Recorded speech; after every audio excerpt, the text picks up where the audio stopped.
পরিশেষে সালমান শাহ হত্যাকাণ্ডের আসল রহস্য বেরিয়ে এলো। হ্যাঁ সুপ্রিয় দর্শক, সরাসরি ডনকে যখন রিমান্ডে পুলিশেরা জিজ্ঞাসাবাদ করে ঠিক তখনই তিনি বললেন একটি নাম, সেটি হলো ডলি জহুর। হ্যাঁ সুপ্রিয় দর্শক, ডলির জহুরের মাস্টার প্ল্যানে সেই সামিরার পরিবার ডনের মাধ্যমে সালমান শাহকে হত্যা করেছিল। হ্যাঁ সুপ্রিয় দর্শক, বিস্তারিত জানতে আমাদের সম্পূর্ণ ভিডিওটি দেখতে থাকুন। ডলি জহুর তো বরাবরই জিজ্ঞাসাবাদ করার দরকার। সামিরার টোন, ডলি জহুরের সবকিছু, স্বপ্নের বাসায় আগের দিন চলে যাওয়া, সারাদিন ওখানে থেকে কন্ট্রোল করা সবাই। সালমান শাহ দুনিয়া থেকে চলে যাওয়ার পিছনে হাত থাকতে পারে ডলি জহুরের। এবার আঙুল তার দিকে। সালমান শাহের মা নীলা চৌধুরী বলেছেন সালমান শাহের সাথে ঘনিষ্ঠতা ছিল ডলি জহুরের, তাই পুলিশ যদি তাকে জিজ্ঞাসাবাদ করে তাহলে আরো কোনো চাঞ্চল্যকর তথ্য বেরিয়ে আসতে পারে।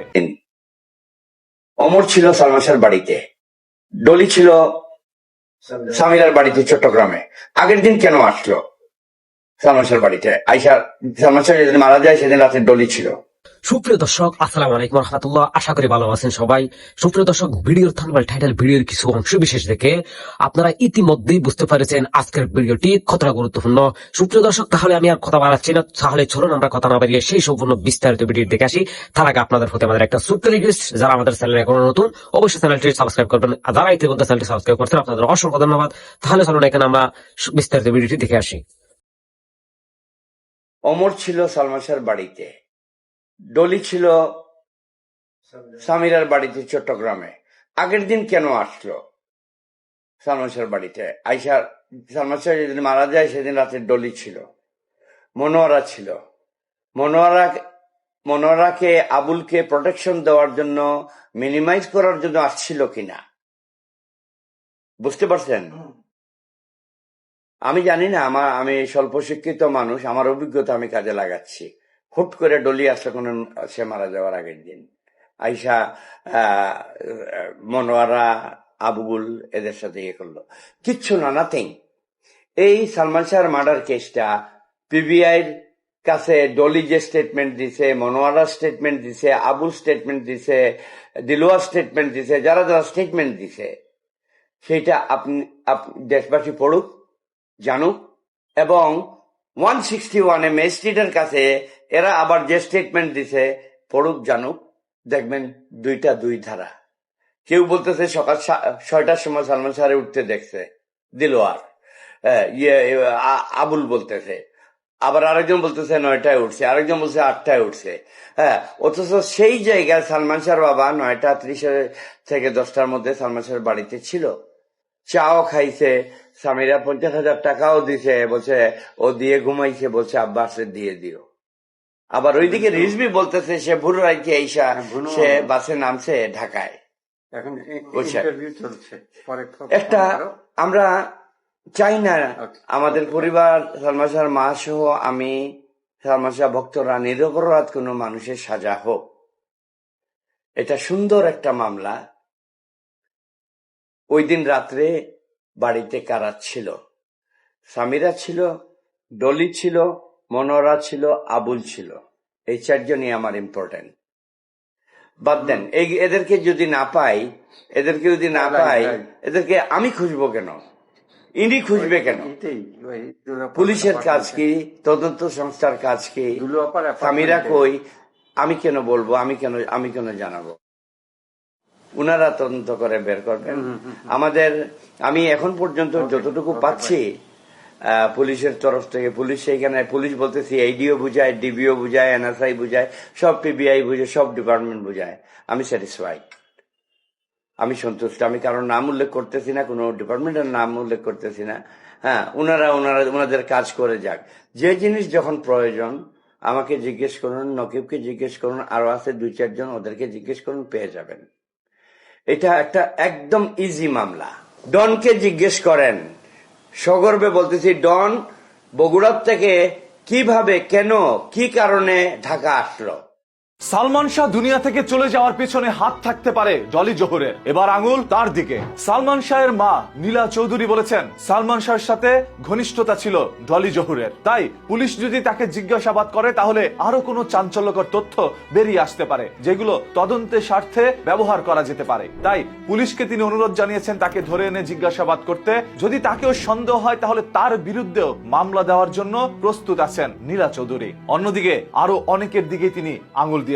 এছাড়াও সালমান শাহের সাবেক স্ত্রীর সাথে ডলি জোহরের কি যোগাযোগ আছে কিনা সেই নিয়েও সন্দেহ প্রকাশ করেছেন তিনি, সেটাও আইনকে তদন্ত করে সত্যতা বের করে আনার জন্য অনুরোধ জানিয়েছেন। এছাড়াও সালমান শাহের সাবেক স্ত্রী সামিরা হকের সঙ্গে ডলি জোহরের কি যোগাযোগ আছে কিনা সেটাও তদন্ত করে বের করতে বলেছেন আইন শৃঙ্খলা বাহিনীকে। সামিরা হকের মার বিরুদ্ধে কিন্তু অভিযোগ তুলছেন নীলা চৌধুরী। আজ থেকে আরো 29 বছর আগে চাঞ্চল্যকর ভাবে সালমান শাহ দুনিয়া ত্যাগ করেছিল। গত 28টি বছর মানুষ জানতো সালমান শাহ নিজে দিয়ে দুনিয়া ত্যাগ করেছে, কিন্তু গত 1 বছর আগে সেই সম্পূর্ণ ঘটনাটা মোড় নেয় অন্যদিকে। সালমান শাহের মা নীলা চৌধুরী দাবি করেন তার ছেলেকে নির্মম ভাবে সরিয়ে দিয়েছে, সেই পিছনে তার সাবেক স্ত্রী সামিরা হকেরও হাত রয়েছে ডনের। এছাড়া আরো অন্যান্যদের নামও তিনি প্রকাশ করেছে, যা শুনলে আপনারা অবাক হয়ে যাবেন। তা আপনাদের সবার কাছে অনুরোধ, আগে ভিডিওটি শেয়ার করে রাখেন। আজকের এই তথ্যগুলো জানলেই ঘটনাগুলো একটু স্পষ্ট হয়ে যাবে কাদের হাতেই সেদিন সালমান শাহর জীবন ছিল। এই যে গত কয়েকদিন আগে ডনকে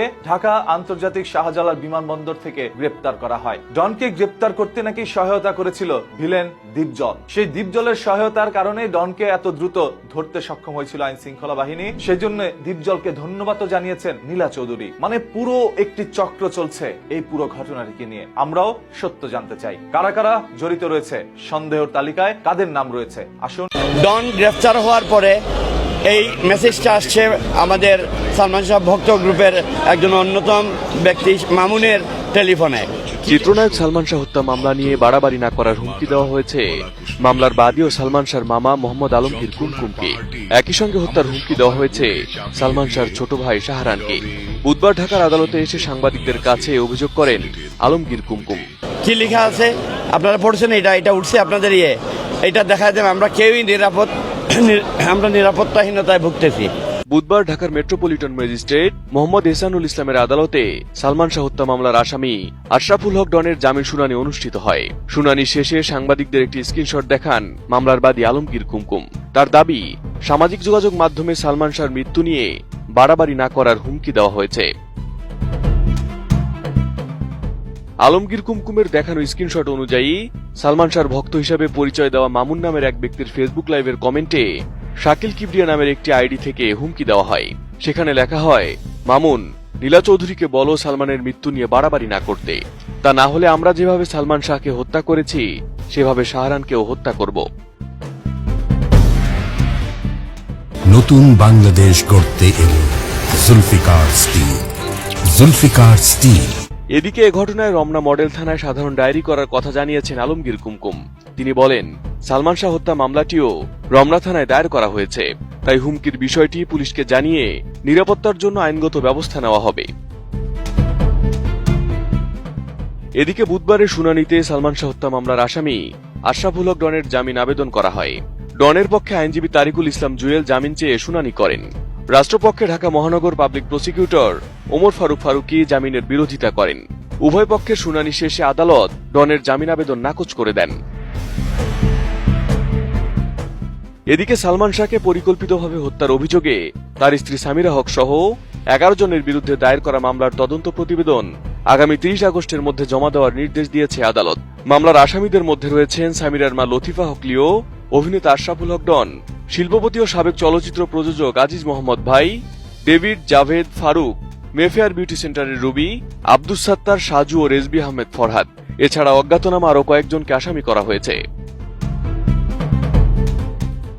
এরই মধ্যে গত রোববার ঢাকার হযরত শাহজালাল আন্তর্জাতিক বিমানবন্দর থেকে মামলার আসামি আশরাফুল হক ডনকে গ্রেপ্তার করে পুলিশ। পরে আদালতের মাধ্যমে তাকে কারাগারে পাঠানো হয়।